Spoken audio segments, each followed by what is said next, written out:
Today doesn't need any introduction and then they introduce them for 10 minutes. I won't do that. Our first speaker really doesn't need any introduction. We all know Jack. He works with us. He's at the COE very often. He's at DOD. I will introduce Craig though, because I don't know if many of you know Craig. Craig Greenberg, he's at NIST. And all of you keep reporting these NIST numbers and WERs and blues and this and that. This is a group that actually gives you the scoring scripts and makes your work efficient. So you have to thank Craig for that. Craig is right now he's doing the speech evaluations. He works together with a number of other people who do machine translation and that. And you'll see him at many meetings presenting the most scary part of the results, how you did relative to other people. But otherwise, he's a nice guy, and you should get to know him after the meeting if you like. He'll be here for a little bit. So Jack, please take it away. So I know it's getting towards the end of the school year, and you probably are tired of these seminars. Today we're going to try to have a little fun by making it interactive. And the bad news is you have to listen to two government bureaucrats lecturing, and not only that, there's a test. But we'll try not to make it too bad. So we're going to talk about human-assisted speaker recognition, because usually what we talk about is simply machine-based speaker recognition.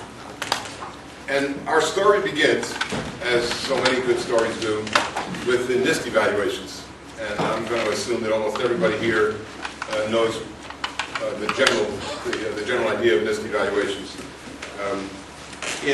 So SRE, which is speaker recognition evaluation, that's our acronym, it measures speaker detection performance. We don't talk about speaker identification, we talk about speaker detection, and you probably already know why that is. If not, I think it will become clear. They're sponsored by the Defense Department and conducted by NIST, and going back 15, 16 years.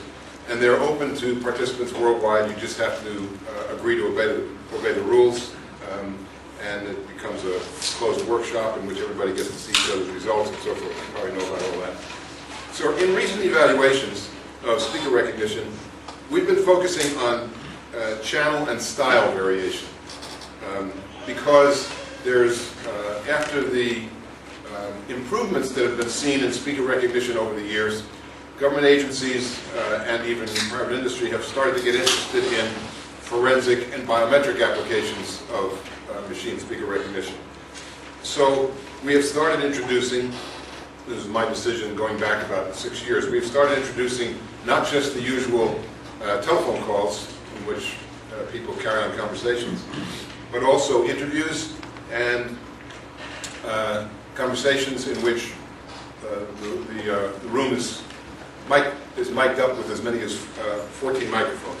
So we're trying to vary the microphone sensor and the style of speech, both of which are very important variables in speaker recognition.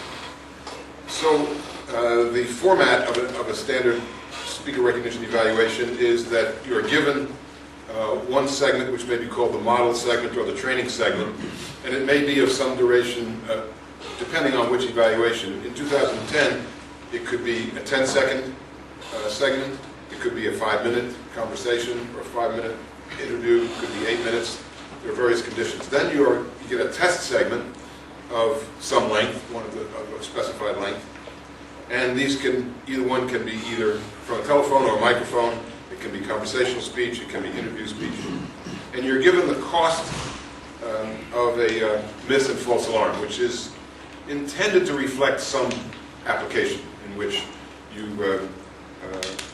really want to avoid false alarms at all costs, or other applications in which you can afford some false alarms that you want very few rejections. So then for each such pair of stimuli, your machine has to answer same voice or not, and generally a log likelihood associated with your decision. So here are the conditions in SRE 10, just as an illustration. The training segment could be 10 seconds, it could be 5 minutes, it could be telephone or microphone, it could be 8 conversations, and conversations generally last about 2 minutes, or it could be 8 conversations with the channels summed, so that in addition to doing the speaker recognition task, you also have to separate the speakers for yourself. So you have the task is a lot more difficult if you're given a two-wire summed version of the conversation and told that speaker A is your target. And then the test segment conditions are displayed across the top. So the one condition that every participant was obliged to process was the 5-minute, 5-minute. So you get a 5-minute segment and another 5-minute segment, and one could be telephone, one could be microphone, and so on and so forth. All those conditions were possible. And then, so there were from 30 to 600,000 trials per condition, and the number of speakers that we had available to do the testing was about 600. So that's a pretty serious test. The performance metrics we use, again, I apologize for those of you who are familiar with all of this, but they're traditional, like an ROC curve. So your errors are either false rejects, in which you have missed, you've said a speaker, the two speakers were different when they were the same, a false accept when you've said they're both the same, one was different, and there's a trade-off made by decision threshold. So you submit a log likelihood for each one, and then you draw a threshold where you think you'll get the best score, and then later on when Craig scores it, he'll find the optimal threshold, and you will report both of those in the results. So example figures of merit are equal error rate when the number of false rejects and number of false accepts is the same. We call that equal error rate, and I call that the program manager's friend, because if you're funding this kind of research or evaluating competitors, a program manager wants one number, or one figure of merit. So the equal error rate is the figure we usually choose, although it happens that almost everybody agrees that the equal error rate is not useful for any application. It's useful for judging research and only for that. Then you can also choose to judge by the percentage of false rejects and pick a fixed false alarm number, like 0.01%. So for forensic or military applications where the cost of a false alarm is very high, you absolutely do not want to have a false accept. You can say, all right, I want you to optimize your algorithm so that it operates at a very, very low false alarm rate, and then tell me what your false rejection rate is, and vice versa for something like access control, where you can afford to annoy people by false rejections. Any questions? So you understand so in displays, down and to the left is good. So why do these evaluations? I guess everybody understands this, but over the years, we've conducted these evaluations and we've continually changed the conditions. As people get good at one form of the speaker recognition evaluation, we start inserting into the next evaluation some condition that they haven't seen before, but which is relevant to the applications that we want to build. So we started out with just landlines. We added several. When people got good at the landline-based test, we added in cell phones. When people got very good at these, we added in the sum condition where people had to do both speaker separation and speaker detection and so forth. You can see for yourself, or you can see on this website how we've done this. The point of this graph is that that we're continually making progress over time, and although the figure on the ordinate is detection cost function, not equal error rate, it correlates very highly with equal error rate. So we could call 0.01 something like 1% or 2 on the equal error rate. I mean, it's pretty low. So we've been making real good progress, and all of this is totally automatic. There's no human element to any of these tests. Right? You're not allowed to listen to the stimuli that your machine processes. That's part of the rules of a NIST evaluation from 1996 on forward. No human listening allowed. So, is there a dev set?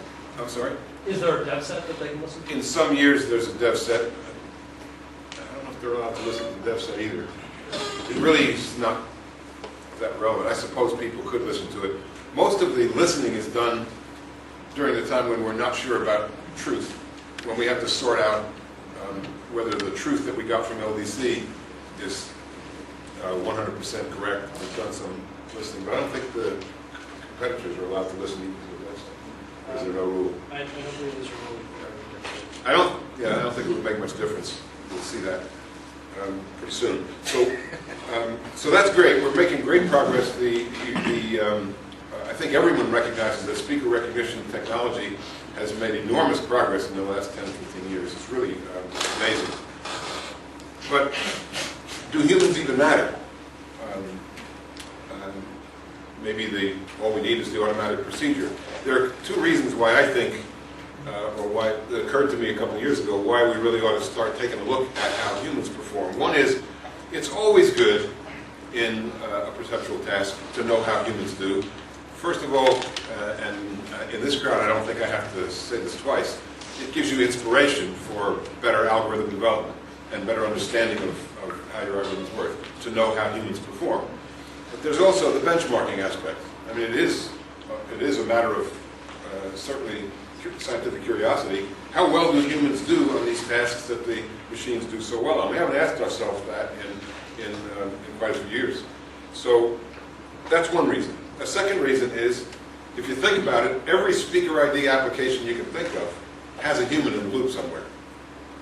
You don't just set a machine loose and say, well, these 5 people appear to be from the target population, so here they are. There's always a human involved in vetting the output or applying the output. And so it really would be nice to know whether humans do as well as we think. When we make, in many applications, the human is the final arbiter of whether what the machine gave you is the right answer. So in forensic applications, if you thought about using a machine to help the forensic analyst, you'd like to know how well the analyst does with after the machine has given him some information.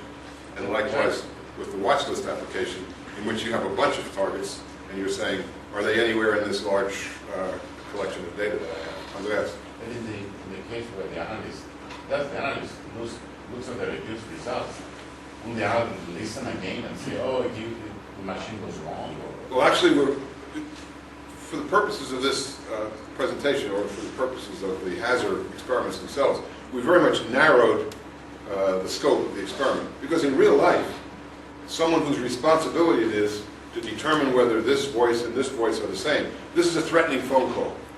Here is a guy that we interviewed because we have a history of this guy doing criminal activities, or maybe he's a crazy or something. We say, could the person in this interview be the person who made this threatening phone call? Well,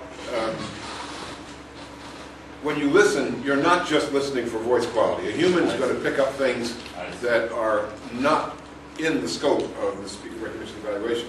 But if you don't have a place to start, you'll never know how much of the analyst's skill comes from the ability to recognize voices and how much comes from detecting hints in content, for example, or dialect.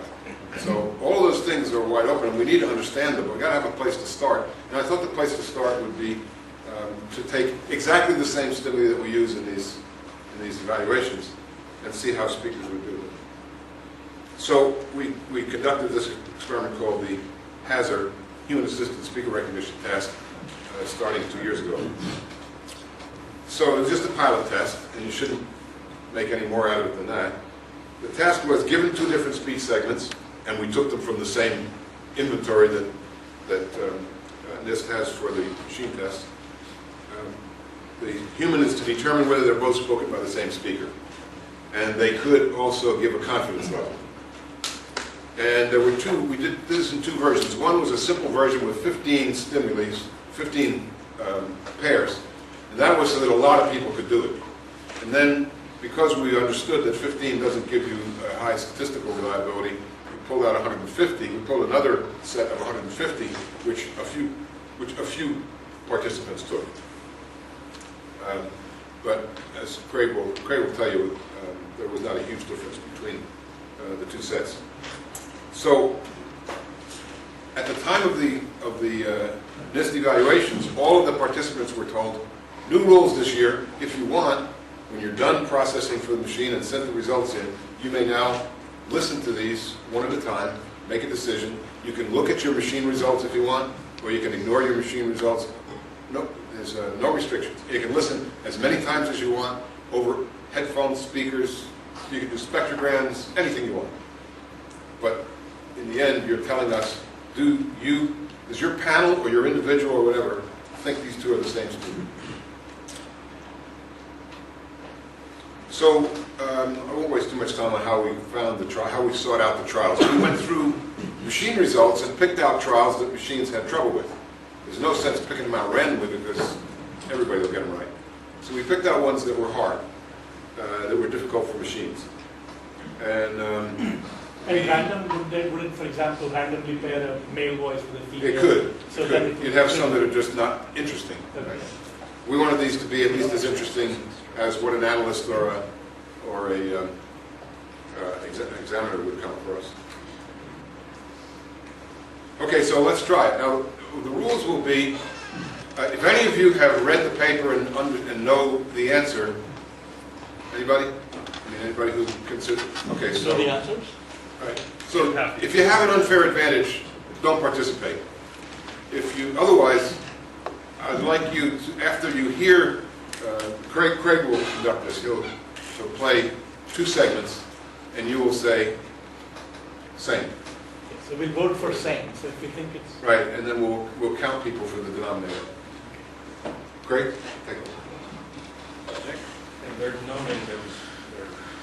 If you want, why don't you put down, instead of a check, put down a number from 1 to 3. Who doesn't have a pencil? Some of us don't have the paper. oh, you don't have to Paper? Anybody need a?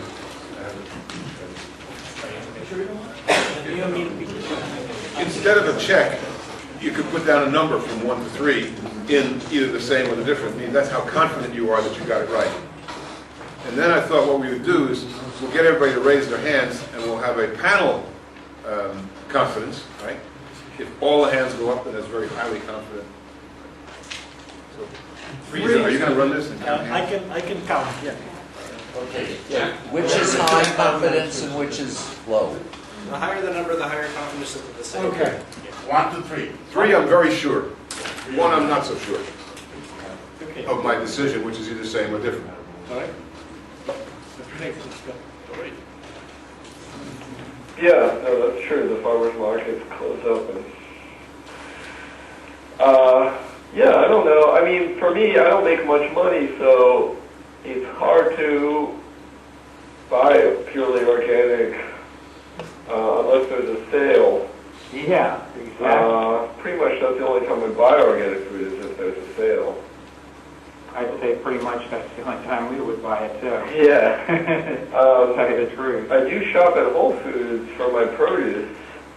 The only reason why I do that, even though they're more expensive, the quality of the produce is better, so it lasts longer in my fridge. It is better. So say I live near the fresh grocer in West Philadelphia, and I'll buy string beans from them for half the price. So this was This was the speaker, the one you're listening to. This is the one we were comparing. And that was a telephone call. So there's 2 people talking on the phone now. so this is the first speaker. This is the first voice cut. Okay. And now you're going to play another one? Yes. Just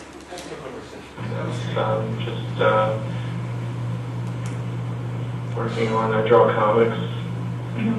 So I do that most of the time because I've been unemployed for about 8 months, I think. I was working at at this facility where we test osteopathic doctors on their interviewing skills and their doctor-patient relation skills. And I did that for like 3 years and got sick of it and decided I just wanted to try to make a living as an artist. So I've been doing that for about 8 months. So. So let's see. I'm not going to reveal my answer yet. Let's see. So, how many people think the two were the same? 1, 2, 3, 3, 6, 3, 9, 3, 12, 13, 14. So, and I'll count myself from that, 15. And so I'm assuming that everybody else thinks it's a no, because if you don't say yes, I'm assuming your answer is a no. Yes. So did I, sorry, was it 15? You have to make a decision. Yeah. You have to make a decision. Yeah, I think, yeah. No, you have to make a decision. You can't sit on the fence. Right? The scale is just how confident you are. Yeah, you can say I'm not very confident and call it a 1 for yes, or say I'm not very confident, call it a 1 People for are no. saying not to raise their hands 3 different times. Those of us who said different didn't get. No. So 14 people raised their hand for same. So let me ask again, how many for same? Yeah, same. So again, it's 3, 3, 6, 3, 9, 3, 12, 13, 14. Okay, so 14 for same. 15. And me, myself, 15 for same. And let's see, the total population is 3, 3, 6, and 1, 7, and 5, 12, 17, 20, 24, 30, 36, 40, 42, 47, 50. I have 55 people. So you need to ask who's not participating because they haven't. No, Everybody. everybody, I'm not counting Mark and Jack and Craig, that's all. I'm counting everybody else. Oh, you're not? Okay, so then 53. I get higher if Yeah? Yes, Andrea? We are doing together a combined. No. Not combined. No, we have one head. You can Pass share. it back and forth. All right, so 15 out of 53. All right. They have this thing at the Trocadero. I think it's called Movie Mondays. And I just went 2 weeks ago, or last week maybe. And it's the same kind of thing. It's like $3 and you get popcorn and a beer and you get to watch a movie. Oh, cool. But they pick a movie. It could be, it's always kind of random, but it's fun. When is that? I think both Mondays. Okay. Or maybe just like one Monday a month. Yeah. That's cool. What's the last movie you saw? Last movie I saw. Last movie I saw in a theater was 500 Days of Summer.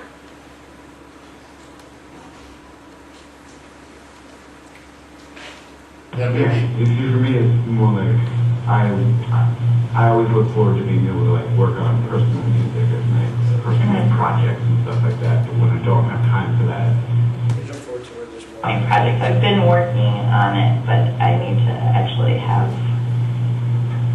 a better draft due tonight. yeah, I mean, I guess this is kind of like midterm era, right? Yeah, I think it is about mid-semester.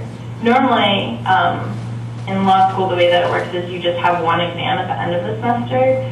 So you only have one grade, which is just the one test at the end of the semester. But I'm in my 3rd year, so I'm taking a lot of practical classes. So they require like all this other sort of work, like presentations of papers and things like that. But all of the 1st and 2nd year classes primarily just have the one. All right. So, There is a bias in the acoustics of the room. Yes. On this side here, we get a little bit more bass and reverb than the other Come on, side. Andreas, just vote.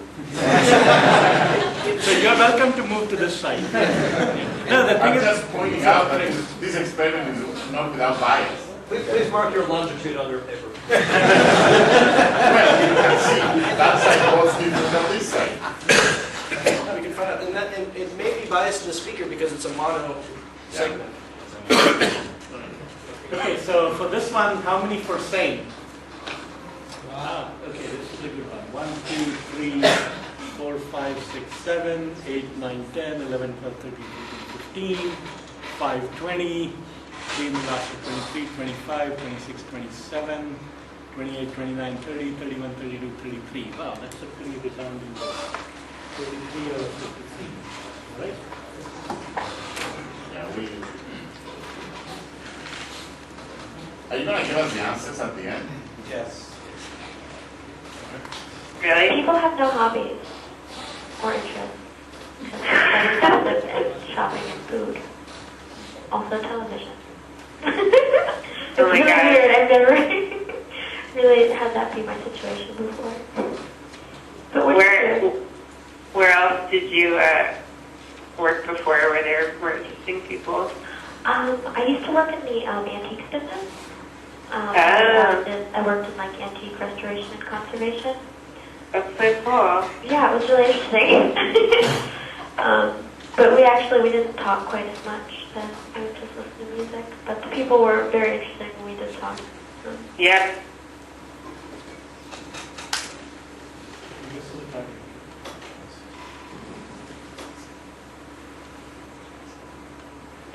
I love that show. Yeah. Good one. Are you also a fan of Boy Meets World? I haven't seen. I used to watch it, yeah, when I was little. I haven't seen it since like. Since then? Yeah. I'd probably be a good one. But I'm excited too because all my shows are coming out again. Like I love The Office, and House, and 30 Rock. And then the season is starting. Yeah.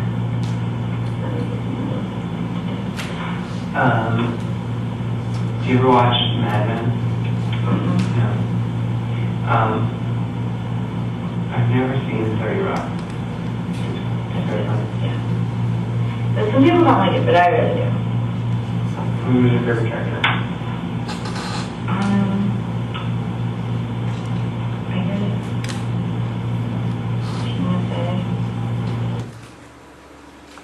Clearly, the first person was a smaller person. Smaller person, and you think this woman is bigger? Don't be biased by Andreas' yes. Hey, Andreas always has to say that. When does your talk start, Andre? No, but I thought it was a joke. Okay, the jury is asked to ignore Andreas' comment. Stricken from the Stricken from the record. All right, how many for same? 1, 2, 3, 4, 5, 6, 7. 7 out of 53. All right, no, that's fine. Well, you'll be surprised by the answer. So let's see.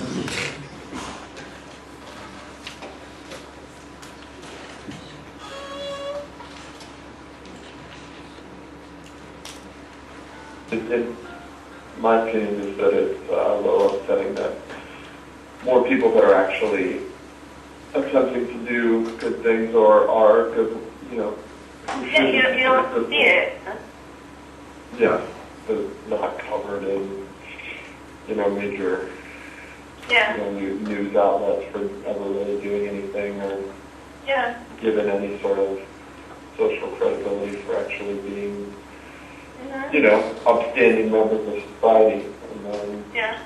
you know, someone like, you know, Robert Downey Jr., who, you know, albeit a good actor, has also, you know, been in and out of rehab like 6 or 8 Yeah. times, and Yeah. prison, you know, and then he's given, you know, different, you know, he's being given multiple chances, and people.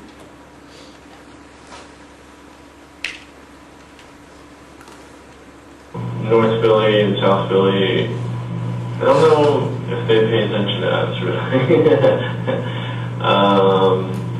So it's kind of like we'll play shows where people will be like, oh, I want to go to that because it's going to be a fun party kind of thing. And we have a couple of kids who come out specifically to see us because our band is kind of like nerdy or something. So like music nerd kids like us. All right. How many for same? 1, 2, 3, 4, 5, 6, 7, 8, 9, 10, 11, 12, 13, 14, 15. 15. So nobody noticed the you-knows from the first guy? Yeah. He had so many you-knows. Pretty much every film calls was a you-know. Yeah, I did. Right. I don't know if that's useful. I will find out if the... Now you're giving out information. On the television. Sorry? The next one. All right. Great.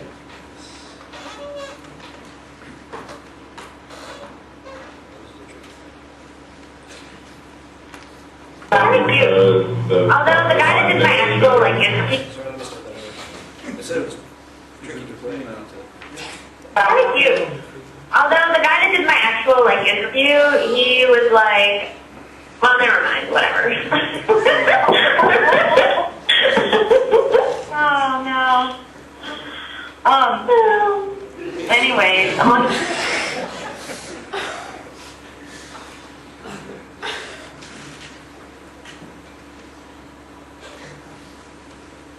When I started living here in 2003, and I probably didn't hear about them until like 2006 or something like that. Okay, But at that point, yeah, they were over by the time I heard about them. Yeah, I went to shows and stuff there, but I was so young, I was just kind of like, oh, this is so cool. I wasn't like hanging out that much, you know. You don't have as much of a punk appearance now. What do you feel as? Why is that? I work at Penn now. I'm in drag all day, every day. What do you mean in drag? Just in a... Yeah, I like dressing nicely now, and I don't need to I don't need to pigeonhole myself, you know. I prefer to be kind of more blank.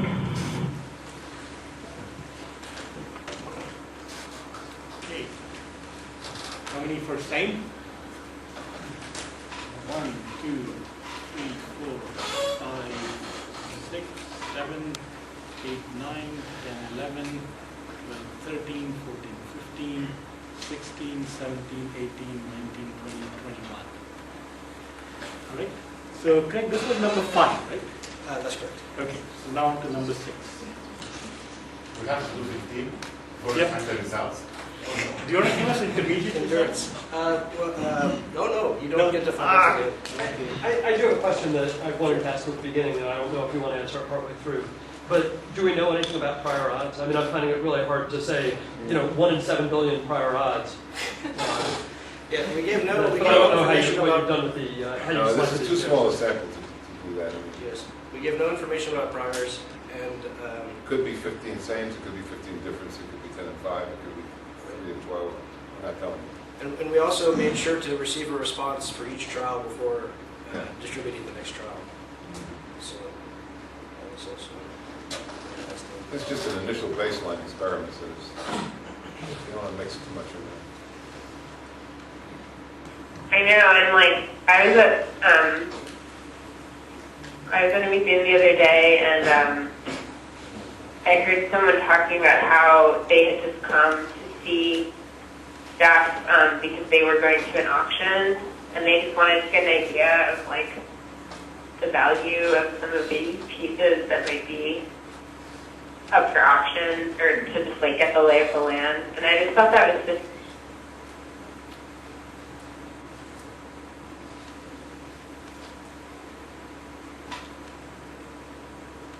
I grew up in an area you probably never heard of. It's called Cheltenham.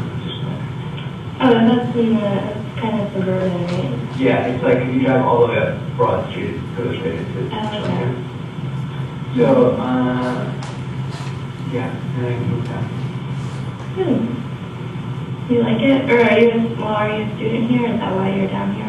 I went to Penn and finished MA there in May. And now I live in Southwood.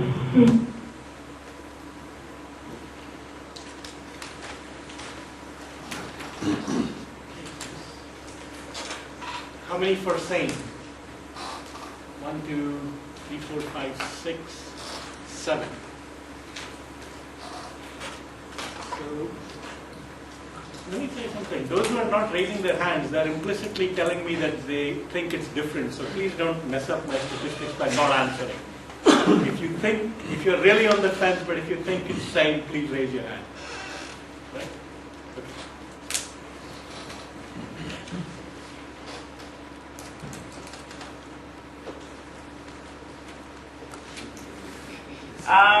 I don't know. I guess I don't really have a plan that far ahead. I just like learning. Things. So. Yeah. It could very well be that I get it, finish this program, and I go do something else, like I don't know, cook, or just any other job. I don't know. Do you like cooking? Yeah, I do. It's kind of a hobby of mine. I wouldn't mind going to like culinary school also, so Yeah. maybe I would pursue that. Yeah.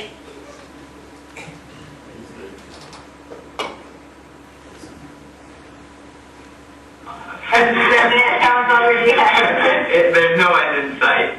What? So, like, what do you have to do? Like, I know, like, PhDs in, like, philosophy or, like, other things work on, like, a topic. Is it the same thing for... To run everything. But it's something super intensive. I'm sure people who actually know how to program really well can probably do it. But you know, I gotta do my work. Yeah. What area? I'm in my third year, fourth year. Okay. Yeah. I guess in my fourth year.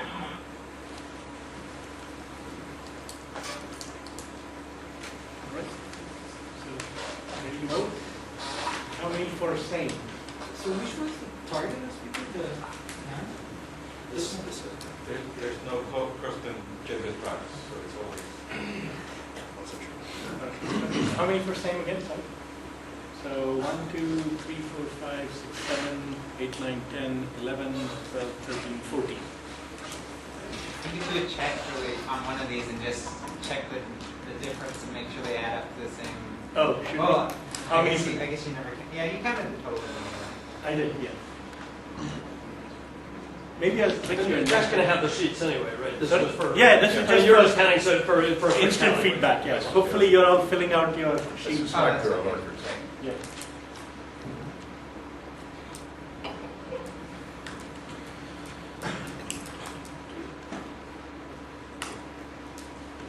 And we should be on trial number 8. Yeah.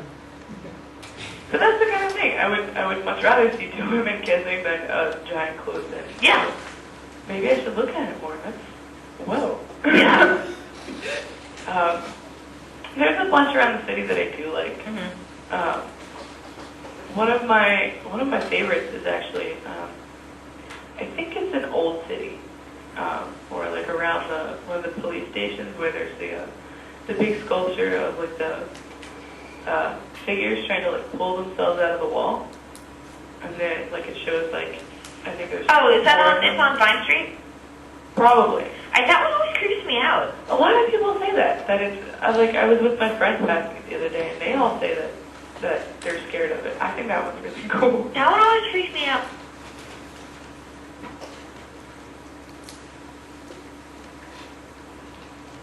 There's so many people and there's so many places and so many things going on that I don't know. It makes me feel small. Yeah, I don't know how anyone, like, how my friends can really do it, because it seems, I don't know, you just have to work so much just to be able to pay rent and buy food and stuff like that. And it really gives people a lot of time to just hang out. Like, there weren't any instances where people were like in Philly, you go to someone's house, there'll be like 5 people hanging out just watching TV doing nothing. And you're like, it's not a job. But then in New York, no one ever hangs out unless they specifically plan it like a week in advance or something. It's really hard to just like get people together to do things. All right. Same. 4, 5, 6, 7, 8, 9, 10, 13,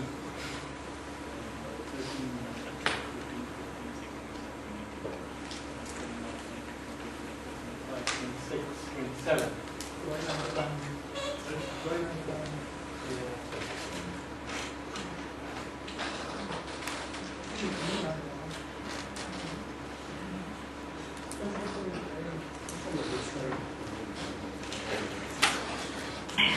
Yeah. I mean, it's, I don't know, I feel like if you get people who are just willing to talk, you know, I mean, I have instances where it's just kind of like, okay, full of teeth, but, you know, as long as you have someone who's also receptive to it, it's not that big deal. Right. It's kind of interesting, actually, hearing what other people are doing in Philadelphia, and like how they got to hear about the study and such. So. Yeah, Very good. yeah, yeah.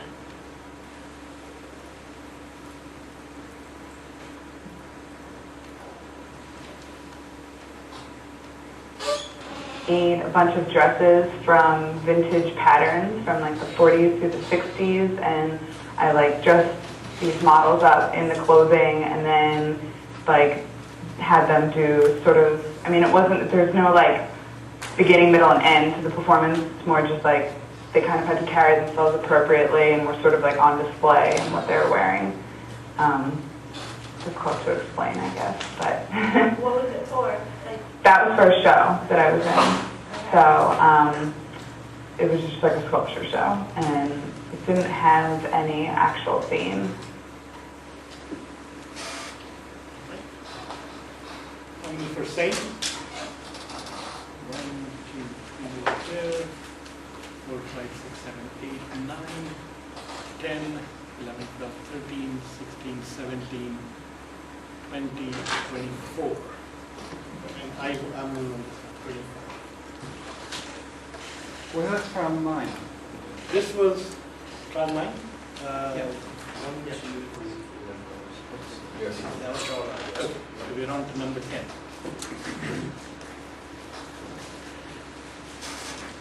I mean, given the choice, I'm not sure. I'd probably do a little background research on the different options available to me. But I've never really considered it, to be honest. I mean, it sounds like a great thing. I just never thought about it as something for me. And how old are you? I'm sorry. I just turned 20. Okay. So it's a little early for me to want to go and do. Yeah. But of all the experiences that I hear about through the media and through friends and family and things like that, I mean, it sounds like a wonderful program. I just don't know if the stage of life I'm in right now is the best time to go. Can we tell Ellen a little bit? Sure.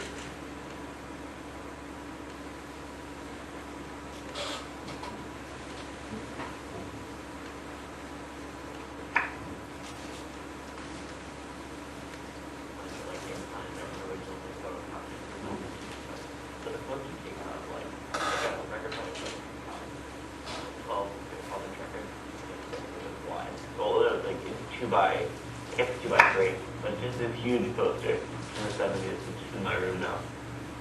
that was a good one. It was a great time. The clothing, the attitude. Much happier time than it is now.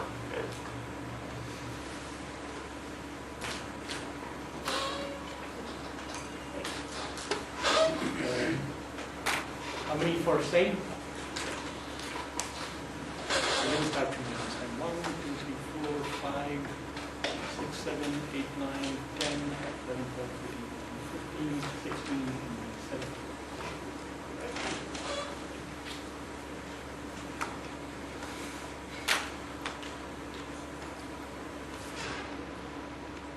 You're from Upper Darby, okay. Yeah, I went to school, like, my family moved to the area, like, kind of a while ago, actually, and I went to school in Bryn Mawr, and my mom lives in Wayne. Oh, wow, yeah, definitely. Yeah, and my sister, like, lives up there and stuff, so I'm Yeah, familiar with the area. I definitely know about those areas. I was actually born in Bryn Mawr, so. Okay. Yeah, I know exactly what you're talking about. Okay, which of these people you're listening to? This side. I'll play a little more from her. So I'm trying to multitask. Yeah, I'm a late sleeper, too. That's why I like my job, because my boss, like, we schedule, you know, or whatever, and he'll let me come in at, like, noon, or, like, 10:30. Yeah, he's really cool. It's just me and him in the office, so it's not, like, a big, super stuffy, good corporate environment or anything.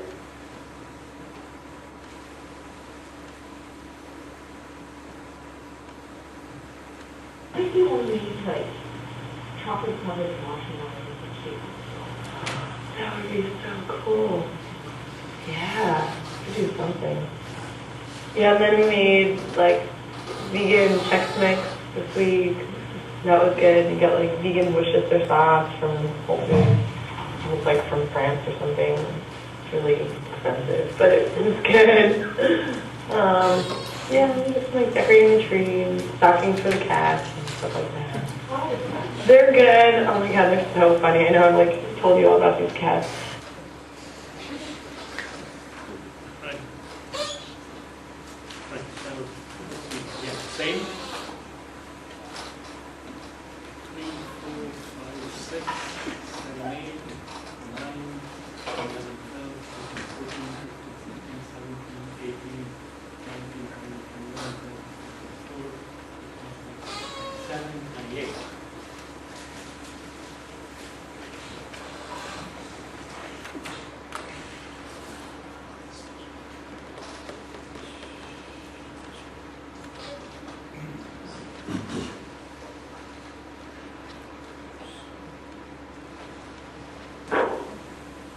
Yeah. I really hope that people, because I know people are like, oh, you're invited to secret farm party. Who's saying that? Brad did it last night. So, Brad. why, is he invited? No, but he, I guess, everyone's talking about it. Well, you shouldn't talk about it if not everybody's invited. I know, I didn't say anything. He just said that. Oh. Oh, because he was inviting me to a rave. I'm like, no, going. Please.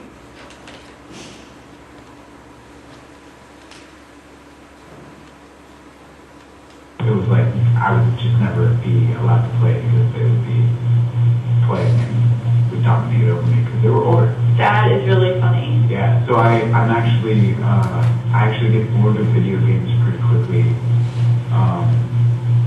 and I'm content to just watch people. Open heart surgery in the hospital, and my dad, I think, was just really stressing out, and we were really sad, and we were just like, can we get a Nintendo? And we got a Nintendo. So that's kind of why we started playing video games, which is really funny.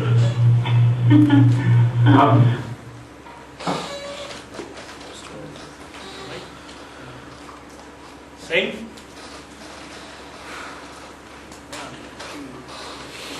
7, 8,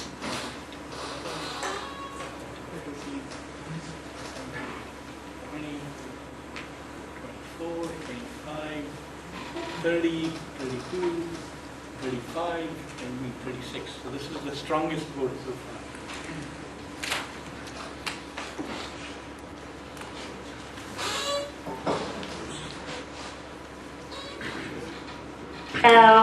Now, I could tell that it wasn't broken because day by day, the acute phase was over, but I still can't sit for a prolonged period of time. And right now, I'm sitting on a heating pad. I mean, I'm like, just yesterday I went to get my hair cut, and I was like, okay, you gotta stop for a second. I gotta change position.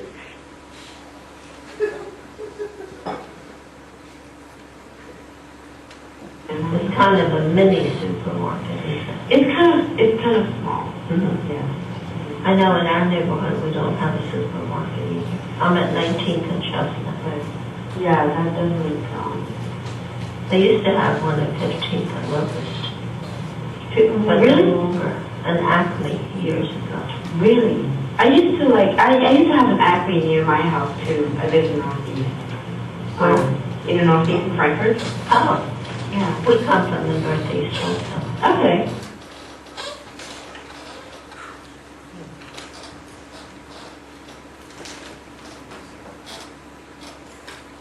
So the last segment, which was the test speaker, the last.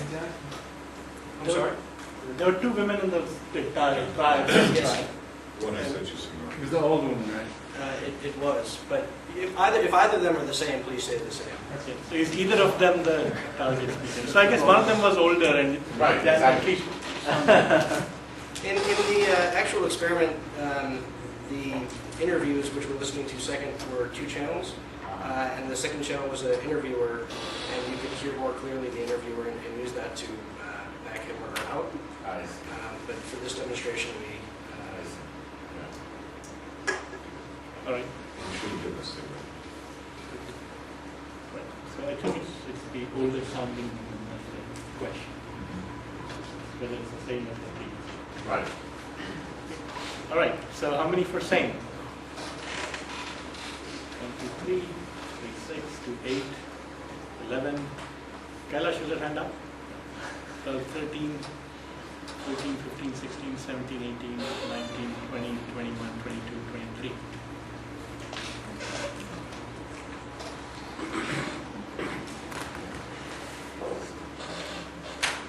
Well, actually, the movie thing was more interesting because the other day, my sister's going to school to be an art teacher, and she had to make some movies on a Mac, and I guess like show them to the class or something. So like with the software that they have now that's free, I mean, you could potentially make something that looks interesting, you know, just with technology everybody has, a digital camera, and some simple movie editing software.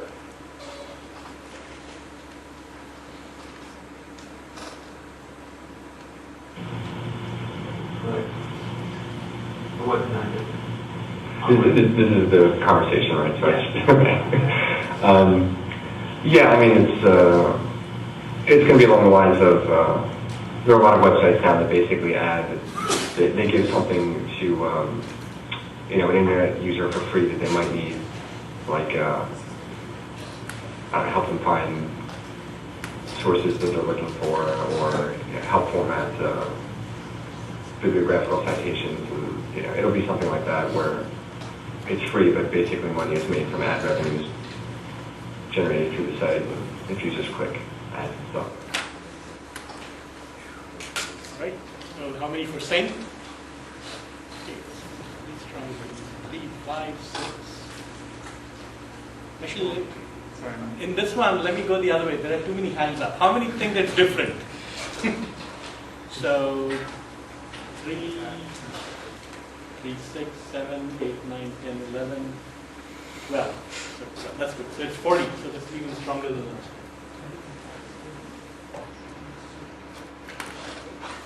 There was that singer too, Shania Twain. She said that dioxins caused her to have breast cancer.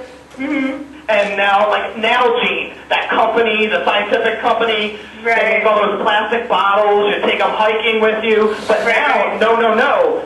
It's stainless steel. That's the way to go because of dioxins.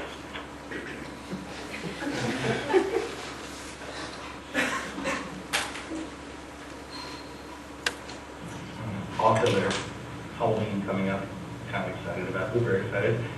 Almost finished costumes. Should be done by now, but like between the two of them, 96% complete. I need to figure out their feet more. So these coat. You've been working on that since last time you were talking about the feet. Dude, I've been working on that. I've been working on that thing for a long time, but I'm easily sidetracked. I went to a couple job interviews for fun, just you know, like for fun.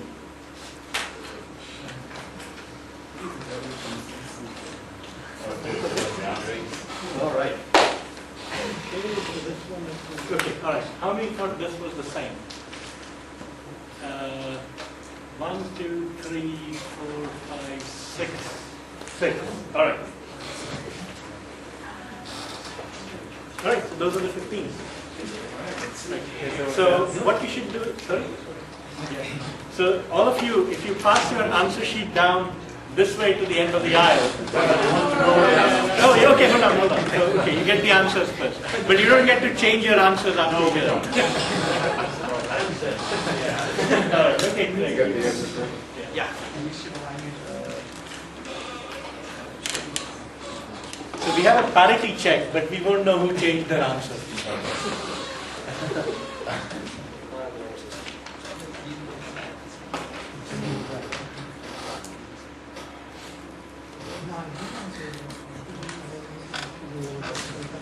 Okay, great. So thank you everyone for your patience and participation. Won't drag the suspense out anymore. Here are the results from either one. What we see, the blue are correct accepts, the light blue are correct accepts. So these are all target trials, the blue ones where it's the same speaker, and the red ones are different speaker. The bolds are errors. So the dark blue are misses and the dark red are false alarms. And we can look at each column and see how many systems got the trial wrong.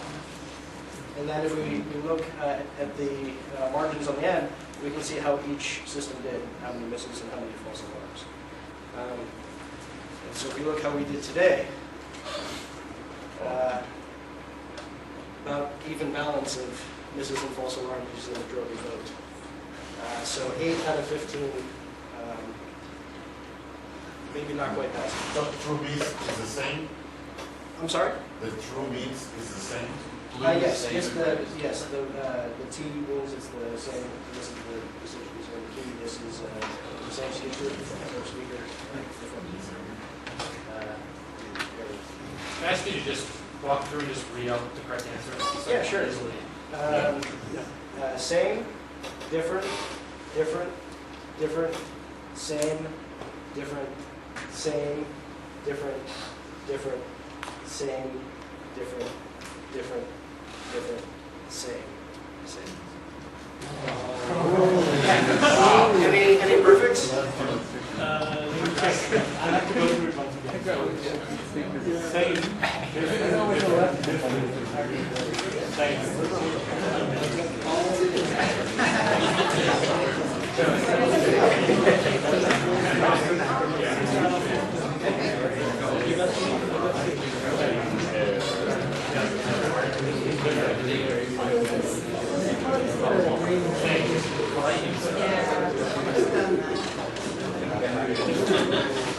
Oh, yeah.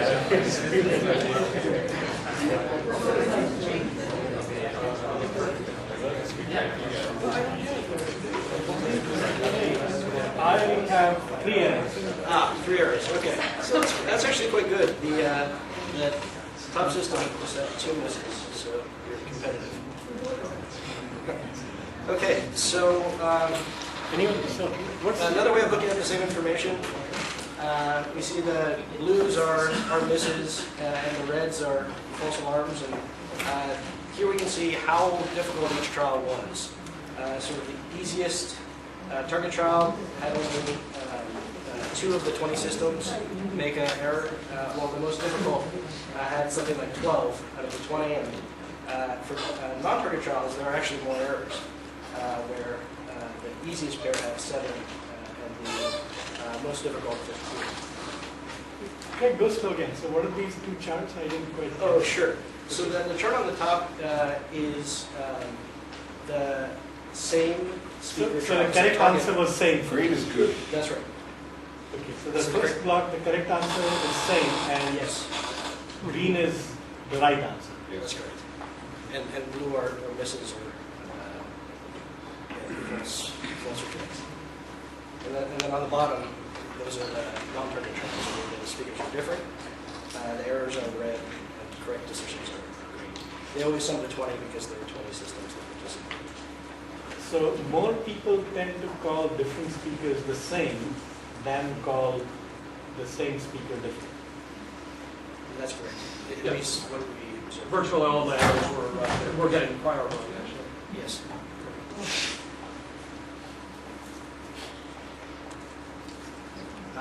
And here it is actually by system.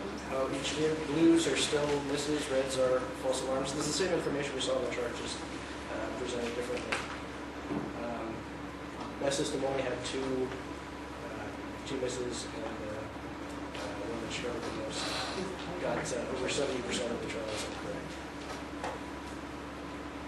6 of the systems is worse than 50-50. Yes.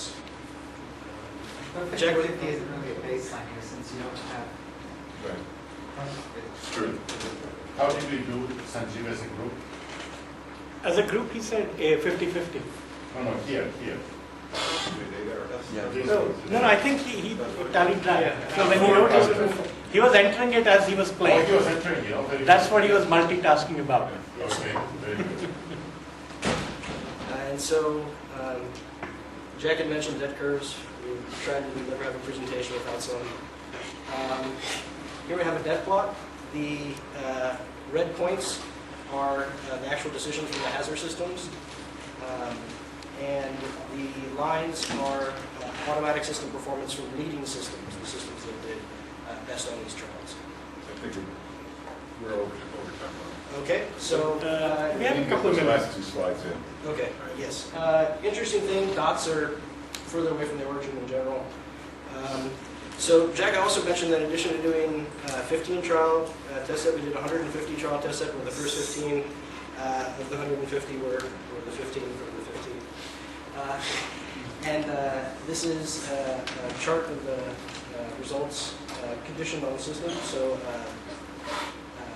the bar to the left in each system is the hazard 1 performance. The bar to the right is the hazard 2 performance, minus hazard 1. These are displays of errors. The thing to note is that they're relatively simple. Okay, so this is one of the two slides Jack was alluding to. Very interesting results. What we have here, thick lines are automatic systems that participate in SRE 10. Thin lines are hazard systems set to do just this task. And the thing to note, again, these are leading systems from the evaluation. The thing to note is that across basically the entire range of operating points, the automatic systems outperformed the human systems participating in this task. And human means the humans could use the system too. Yes. Yes, and further, that's actually an interesting point, because if we look at sites that did both, the automatic and the human portion, when they did take into account their system results, that's what we have on this plot here. Thick lines are still automatic systems, thin lines are still human systems, but the colors correspond. So the cyan in thick and thin are the automatic and human system from the same site. From the same black Same site. Same site. Same participant. Yes, so colors, same color indicates that it's the same participant. So the human used that automatic system. Yes, yes. So kind of a raw, unkind interpretation of this is that when these smart people who have these wonderful systems listened to the stuff and paid attention to what their system told them, they did worse than if they just pronounced the system correct. This is, I mean, I tell you, this is just a baseline. There's something here that has to be teased out. So these people, given a chance to listen and to pay attention to what their system said, the more they paid attention to their ear, the worse they did. I mean, that's over-interpreting. But that's what these lines mean, is that by having both inputs, each system does worse than if it only reports the system score. So this shocked a lot of people, and especially the forensic specialists. Did you ever try this with experts? Yes, well, some experts participated, actually. They did well, but they didn't do perfectly. And I don't want to criticize individuals. I'll criticize only the person whom I know well, which is Reva Schwartz from the U.S. Secret Service, who is the only government-certified voice examiner, and who is a very responsible person, very evidence-bound.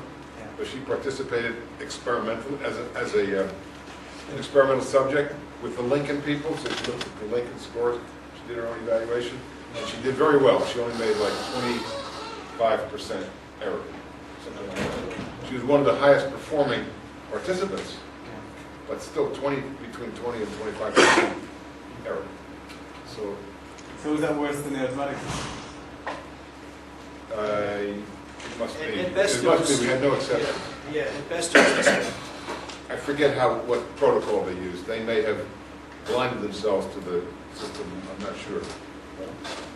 But no one beat the odds by combining the human. And of course, my motivation is I want to do research that shows how to do that, because we ought to be able to have the human performance ought to be improved by using the system.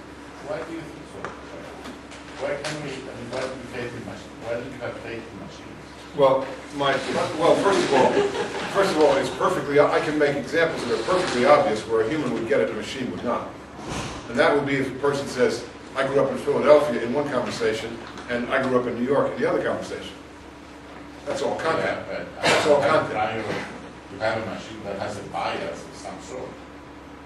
Yes, but there are hundreds of sources of information varying from semantics, content, world information, all the way down to details of pronunciation, all the way down to voice quality. Most of these systems only use voice quality. Right. Long-term spectral average. And there were some surprising trials that we came across when trying to find difficult trials, where it started with trials that were difficult for a machine. One trial that was difficult for a machine, they were not similar to the ear, but just very different. One person, I think, had a hearing impairment and sounded like they were deaf. The other person had a very thick Russian accent. And they sounded nothing alike perceptually, but the machine, I guess, thought they were different enough from the population that they must be the same. Let me give you another example. The last trial, the one that everybody thought was different but was the same, that was a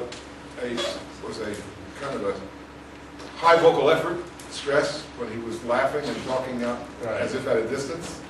That altered his voice quality. There hasn't been enough research done to know how to compensate for that. So it'll fool a human or a machine, but there are probably different techniques for resolving it. I thought that was a woman. Well, you know, I mean, they have Right. Yes, Andre. Well, no, I mean, in these trials, people manipulate their voice intentionally to fool you. No, they're playing a different game. Yeah, no way. These were, so in this particular instance, this was induced high vocal effort. The person was not trying to sound loud. They actually had colored noise playing in headphones. It's a Lombard effect. Yeah. Right, so I have a couple of questions about how you might combine humans and machines in other ways. Here you had the human doing the combination, listening to machine output as one of their features. One could do it the other way around. So I wonder whether people who are looking at the machine output get biased by that, and if it would be better if the human provided either a 1-bit feature or a range from 3 to -3 as we did, or provide similarity on a number of different features that humans are better at tracking, and those would get fed into the system. There's another way in which you might combine things. So the thing that I really wanted the machine to do was to cut out the other speaker for me, because I found that my memory of one speaker was subject to some interference from the other speaker. So there's a lot of ways that computers can help beyond the one that's being used here. Just ask for the output of the system. But my take on this, as a government bureaucrat, is that there's an enormous amount of research that needs to be done. I mean, you can do research on anything, but my feeling is that once you see this phenomenon and experience it, you want to guide the research so that it figures out what it is that humans can do best, what it is that machines can do best, and how you can optimize the joint effort. And as you say, you could do it by using a human to bias the machine decision. But first, I think you've got to sort out the content question, the dialect question, the pronunciation question, because you could take two segments of speech by two different speakers and pluck out things like New York, Philadelphia, and that would raise the difficulty. And then you could pick out pronunciation phenomena that, one person says what is, and the other person says what is. The things that have to do with dialect or age. You can back those things out. You get closer and closer to just a voice quality decision. And then, as Greg Sell's not here, what Greg wants to also do is now resynthesize the speech with the pitch changed a little bit, because we know pitch is a huge perceptual factor. If you manipulate the pitch a little bit, so there's a lot of research that needs to be done I think, to deconstruct the human decision space and deconstruct the machine decision space in order to eventually get the best possible outcome. You didn't mention the positive factor when you were listening to dialect and content and so forth. It's huge. It can be. It can be. But NIST made an effort to make sure that these were all competitive. So we threw out any pair of any segments that contain obvious content differences that would make the decision easier. And I don't know about. So can someone go create a website? I mean, and do kind of one step further where you actually extract certain features and you show the personal features as well, instead of just listening to the sound. And now, based on the features that you extract and the sound, make you decide. I mean, can someone go and use this in an automatic system on the web to create like a place where people can go and try things? I assume so. I mean, there may be some data license issues. Yeah, I mean, Well, we're going to do this again in SRE 12, so there'll be an updated and maybe better engineered version of this. But I'm interested in trying to get a systematic research effort going in which the role of the human and the role of the machine are studied separately. I have two questions. Have you done this where you use just the transcripts? Just the transcript. I mean, to see what they would do on content alone? Yeah.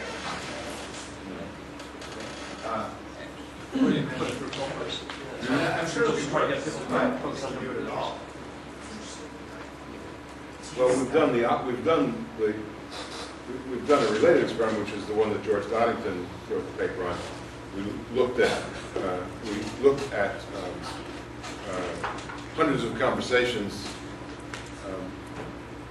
for word use, and you know, in the entire switchboard corpus, there's only one person who says "how shall," and only one person who says "shall I," same person.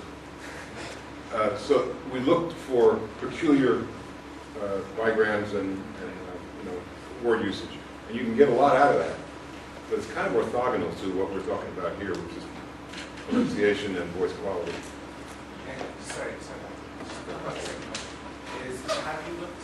Are automatic human systems more robust to changes in the channel?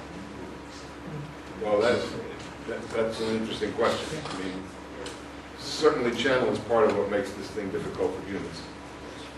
On the other hand, any realistic role for humans in speaker ID includes channel differences.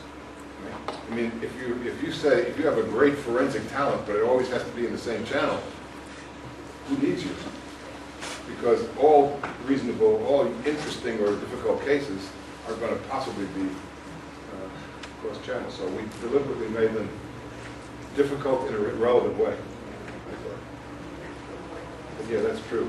And of course, one of the great advances in speaker recognition technology as we've gone along the last 15 years has been the ability to compensate for channel differences. You know, to treat it first as a simple nuisance variable, and then even to try to model channel differences.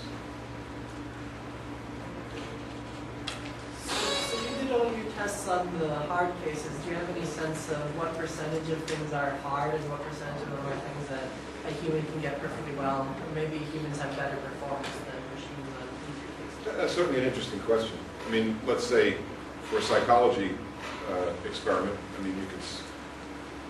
I think it's sort of outside my purview of interest because I'm interested in things that have close ties to real applications.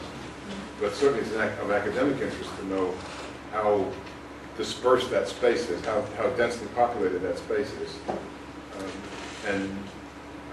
You know, George Donington's menagerie touches on that. That is to say, out there are voices that are easily confused with one another. There are voices that are easily confused with a bunch of others. There are voices that easily imitate. There's the sheep, lambs, wolves, and goats. You know, so the relationship's not symmetrical. Some voices are easily mistaken for only certain other voices. And that's all interesting, and somebody should study all of that. So how about the task of classifying a pair as being easy or difficult? Is that an easy task? Well, if you want to go For a computer. Could a computer easily identify which of these are going to be hard? Well, a computer that can only do long-term spectral averaging, which is the principal method of speaker identification now, yeah, we can measure that. That's how we. Because mine was so bad, I only got 3 right. So if a computer can identify this as a hard one, then he just takes my human output and predicts the opposite. We need your prior suggestion. Hey, we are short of time, so Jason, can you make that? Yeah, is there any evidence for wisdom of crowds? In particular, maybe not the crowd in here, but if you could do system combination on speakers who are focusing on listeners who are focusing on different things. Well, people were allowed to do this either by panels or by individuals. And the panels, I don't think, did any better than the individuals. We had several sites that put together panels and recorded what they did. You know, they took very careful notes.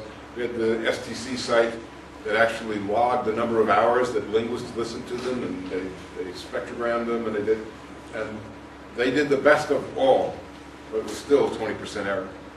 So, there was a particular site that essentially used mechanical Turk to do the experiment. So there have been attempts to do it, but again, it doesn't go far.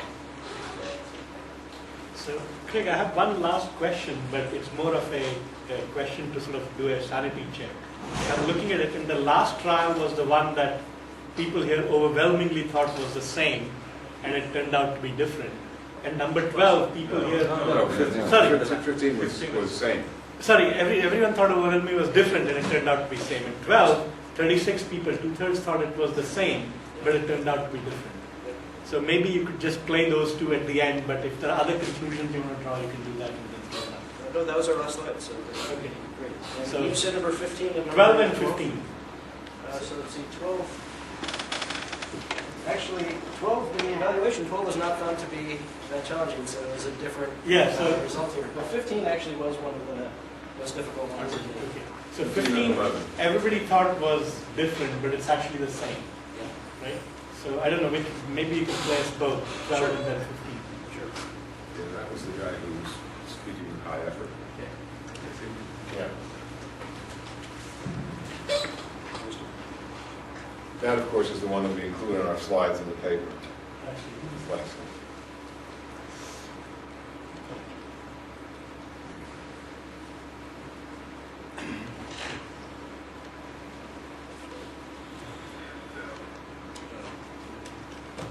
So these are supposed to be the same?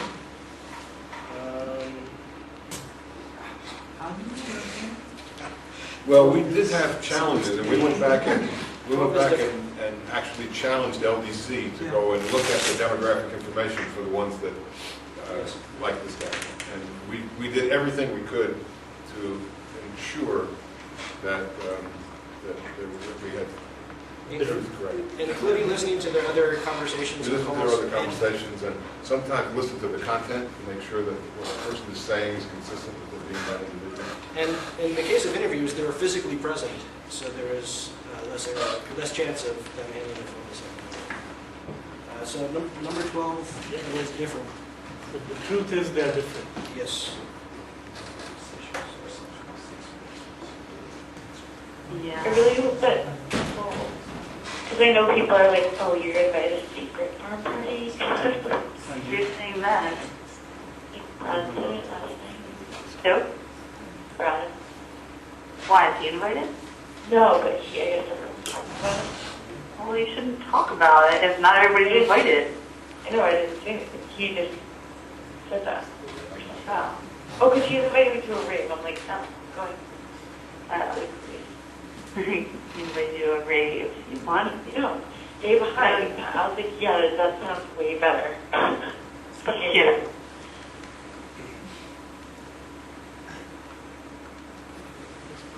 Not to play because they would be playing and would dominate over me. That's really funny. We weren't allowed to have one, and then my mom was getting open heart surgery in the hospital, and my dad, I think, was just really stressing out, and we were really sad, and we were just like, can we get a Nintendo?